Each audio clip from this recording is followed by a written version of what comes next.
Democrats' growing fear of a red wave in November has them taking desperate measures. They are investing heavily, Democrats that is, in MAGA-aligned primary candidates, hoping it will be easier for a Democrat to face off against a pro-Trump challenger. Good luck. Democratic groups have spent more than $20 million so far, hoping their strategy will pay off, and they have reason to fear a midterm nightmare. In Texas last night, Republican Mayra Flores flipped a House seat previously held by Democrats for a century in a special election. Flores handedly won the seat by almost 8 full points. She will become the first Mexican-born woman to sit in Congress. And she won the race by campaigning hard on the fact that she is the wife of a border agent and how the Rio Grande Valley is under attack at the border. To many, the border is about politics. But for me, it's about my life. I'm Mayra Flores. I was born in Burgos, Tamaulipas, Mexico. Now I am living my American dream. But liberal policies from Washington are tearing our community apart. As the wife of a Border Patrol agent, I pray for his safety now more than ever. I'm Mayra Flores, and I approve this message because we must secure our borders and keep our families safe. An enormous victory. Kellyanne, looking at this story about Democrats investing in MAGA candidates, as they call them, and putting out ads in their favor, it's got to give you a little bit of a flashback to the Trump campaign. I found this from Politico. Clinton's team drew up a plan to pump Trump up. Pied Piper candidates include, but aren't limited to, Ted Cruz, they wrote, Donald Trump, Ben Carson. We need to be elevating the Pied Piper candidates so they are the leaders of the pack and tell the press to take them seriously. They've tried this before. They have. For which I sent them a big thank you note, bouquet of flowers, and a resounding historic defeat of the first female president. Thank you. They never really learn, because as I write in my book, Haley, we never deeply examine that which we deeply disdain. And the left has no respect for the 74 million Trump-Pence voters from 2020. They don't understand what would motivate a Mexican-born congresswoman to be a Republican, to call herself a conservative, to run overtly on border security and the border. Right. They should have seen this coming. Two quick things. The mayor of McAllen, Texas, swung Republican last fall. The RNC, where you used to work, has invested mightily in community centers all around this country, Kaylee, and it's been paying dividends. Hispanic Americans, Asian Americans, African Americans can walk into the RNC community centers and learn about the policy prescriptions. I find it amazing that the Democrats talk more about President Trump than President Biden.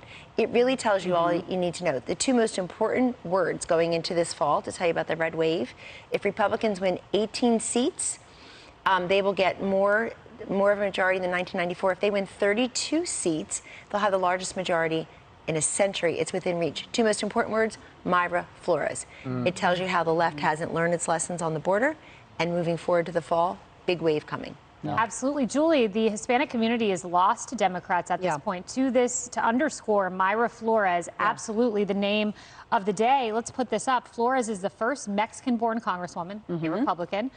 Flores is the first Republican to win in 100 years. Texas 34 is 84% Hispanic. Biden won it by 13 points. Clinton won it by 33 points. And Mayra Flores ran on pro-Trump policies. Yeah, I would say if you are a Democrat in Texas, you might as well just throw in your resignation letter now. Because, I mean, if you're in a border state and you're running on border security and you're a Democrat, you are screwed. Can I say that? Because, I mean, in all honesty, she is a daughter of migrant workers. She's a daughter of migrant workers. She is the perfect example of Republican Hispanics in this country that hate the Democrats because of what they've done with our borders. And if there is one demographic in this country that is most heated, and it's surprisingly so, it's the Hispanic demographic. The Hispanic, and you'll know this, Kaylee, the Hispanic demographic, which, by the way, Democrats seem to think that they have their support. Oh, no, you do not. And Mayra Flores is a perfect example of how Hispanics are turning their backs on Democrats, and they're turning their backs on any politician who is soft on border security. And as we know, this administration has essentially allowed for every illegal immigrant into this country and really done very little about it. And then when border security agents do actually do something about it, which we'll talk about later, they get punished for it. So, I mean, please. To Kellyanne's point, they mentioned President Trump, not President Biden, and they poll tested this ultra MAGA Republican, which we're told by Jen Psaki Joe Biden came up with on his own, magically. Yeah, and if we can pick your brain for a second on that. So your expertise in part is polling, and the DCCC came out recently with a poll that said when the term ultra MAGA is used, that 50% plus of independents are turned off by that. So how do we reconcile that, notwithstanding the source, with the Clinton failed strategy of 2016? Well, it's called $5 a gallon gasoline, Right. infant formula not on the shelves, and no energy independence. Putin in Ukraine, nuclear capable Iran salivating our best friend in the region, if not the world, Israel. And the list goes on and on. Yeah. So they're about labels. They're about style. We're about substance. They're about sizzle. We got the steak. And I think there's a huge mistake they're making is thinking they can poll test and be Sally soundbite when people are really hurting in this country right now. And I wanted to just say quickly, they're missing something else. They don't understand why there's a realignment going on, particularly among Hispanic Americans. Yes, it's immigration, but it's also education. Screen time is school time for 2 school years was a failed experiment. It's also religious liberty. Right. And Asian Americans, Hispanic Americans, they're filling up the pews at my Catholic church in the suburbs. I mean, the white people are out jogging and having brunch most Sundays. And so they don't like this anti-religious liberty. They don't like you taking God out of the public square. And they're also economically upward mobile voters. They love this country. They want their children to know both languages, and they also believe in home ownership.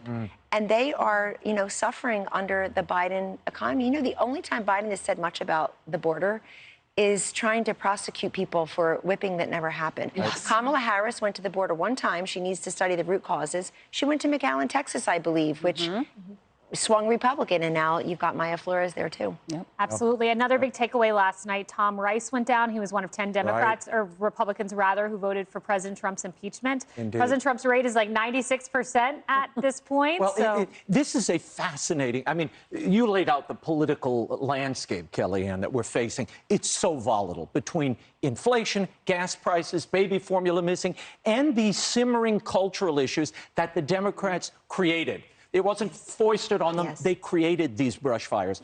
But it's fascinating to watch Nancy Pelosi and her affiliated PACs working against people who supported her attempts to impeach Donald Trump. She's now advertising against them in races, trying to jimmy the deal and fix the final runoff here by putting up more moderate candidates, or rather, she wants MAGA candidates put forward in some cases. But it's fascinating watching the Democrats bend and spend millions to try to outflank Donald Trump and his vision long before he's even announced he's running for president again. But you're right, he had a clean sweep last night. Yes, one last point, and we'll get your reaction, Kellyanne. CNN rarely has words of wisdom, but in this moment, they might have pinned why Biden's doing so poorly. How does President Biden's performance rate? Awful. I knew that was the answer. The answer is awful. I'll compare it to Carter at this point in his presidency, right? Look at the disapproval rating Joe Biden has on inflation right now. It's over 70%. Carter was not even there at this point in mid-1978. When you're doing worse than Jimmy Carter's doing in the minds of Americans on inflation, you know that they're holding you responsible. Brutal. Ouch. There it is. It's very simple. If you don't listen to voters, they leave you. And that's what's happening. He's lost independence completely. The center has cratered for Joe Biden. The other thing that wasn't in this polling, but is in all the polling that we see, which is fascinating, never happened to Bill Clinton, never happened to Barack Obama. Joe Biden's personal attributes are very poor. Cares about people like me, has a plan, is inspiring, can lead the nation, has the energy for the job. Hello. That didn't go well. And so those personal attributes that people like Bill Clinton and Barack Obama, who did take shellackings in the midterms, were able to cash in on and win re-election, gone for Joe Biden already. Yep, a lot's gone for Joe Biden. Or was it ever there? I don't know. Hey everyone, I'm Emily Campagno. Catch me and my co-hosts Harris Faulkner and Kaylee McEnany on Outnumbered every weekday at 12 p.m. Eastern, or set your DVR. Also, don't forget to subscribe to the Fox News YouTube page for daily highlights.